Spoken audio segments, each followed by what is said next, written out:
retrace l'histoire d'un petit garçon qui est né dans un pays en Afrique qui s'appelle le Mozambique pendant la période coloniale, qui a dû subir ce qui était les systèmes, les hiérarchies raciales et sociales du régime colonial, fasciste à l'époque. Et ensuite, après l'indépendance, donc voilà, il a dû apprendre autre chose qui est être de l'autre côté et de par la guerre, essayer peu à peu de comprendre ce qui se passait autour de lui, disons comme ça. Et ensuite, donc, dans le fil de l'histoire, donc on le voit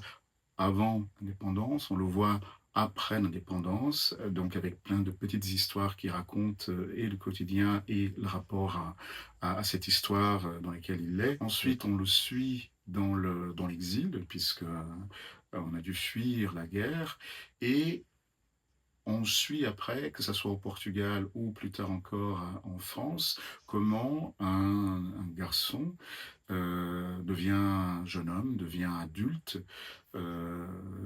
avec toutes les questions qu'il a eues, qui se sont ancrées en lui, disons comme ça, pendant ses premières années de vie et qui peu à peu, il essaye en fait pendant toute une partie de sa vie d'essayer de trouver des réponses, d'essayer de comprendre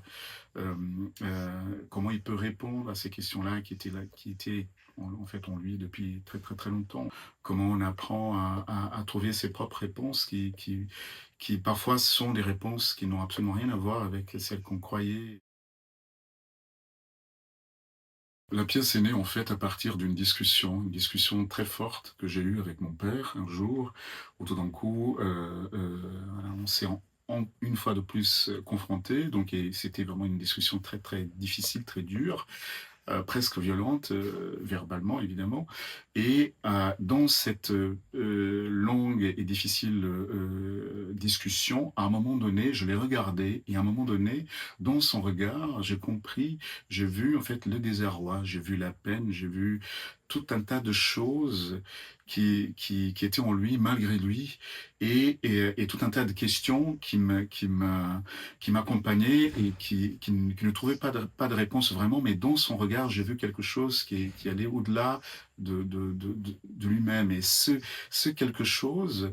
en fait, j'ai su à ce moment-là que c'était quelque chose qui était partagé par des milliers, voire des millions de personnes qui ont subi enfin, qui ont eu la même histoire que la sienne, pas exactement la même évidemment, mais qui n'était pas très loin de son histoire. Donc, et à partir de là, je me suis dit voilà, il faut absolument que j'arrive à en faire un spectacle, parce que je suis avant tout un acteur, metteur en scène, à en faire un spectacle, parce que ce spectacle-là, il peut parler de tout un tas de personnes qui peuvent se reconnaître. Mais au-delà de ces personnes-là, c'est aussi comment on parle de ces personnes-là qui sont pour beaucoup complètement invisibilisées. Le Mozambique a un mot en Shangaan, j'aime beaucoup, qui est le mot muti. Muti, qui veut dire arbre. Voilà, c'est à voir avec les racines. Donc, les racines. Euh, en portugais, euh, lié au Portugal, c'est difficile, mais je pourrais dire sol, parce que c'est soleil, parce que c'est en fait à chaque fois quand je suis justement à Paris, dans les moments où l'hiver est très long et quand je pense au Portugal, c'est le soleil, parce qu'il y a beaucoup plus de soleil. Et en France, le mot qui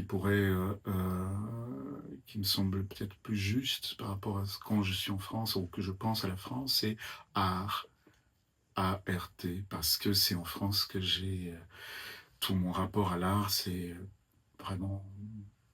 épanoui, c'est pas le meilleur mot, mais puisque Paris est une ville de l'art.